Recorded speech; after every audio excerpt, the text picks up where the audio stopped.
A CNN obteve acesso a uma das garagens de luxo do Palácio Presidencial. A reportagem é da correspondente-chefe da CNN Internacional, Clarissa Ward. We are actually here in one of several garages belonging to Bashar al-Assad. We are on the compound of the presidential palace, and you can see this is a man who had expensive tastes. We've seen Aston Martins, we've got Lamborghinis, we've got Ferraris.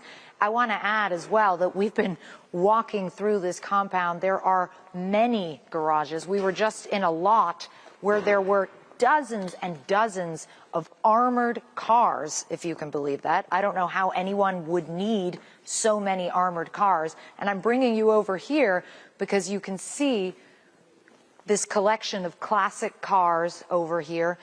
And the reason this is all significant, John, the reason that we're talking about this, that we're showing you this, is because really this is indicative of the deep, deep corruption of the Assad regime, which is a big part of why this whole uprising started in the first place back in 2011.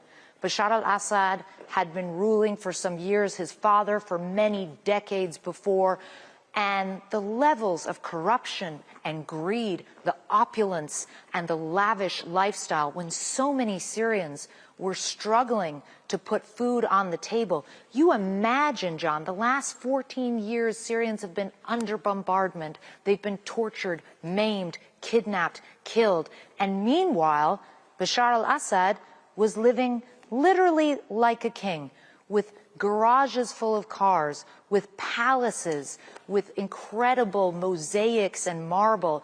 And we actually watched in the presidential palace some ordinary people who managed to sneak in, walking around with their jaws dropped. They could not believe how he was living at a time when Syria was suffering so acutely. And so this really is a metaphor for the root of the rot, for where it all started and what it really means, the spirit of this Syrian uprising. Obviously, we're not going to sugarcoat it. There is a lot of anxiety in this moment. There is a lot of anxiety about the makeup of rebel forces, about whether there will be chaos, whether there will be strict Islamic law.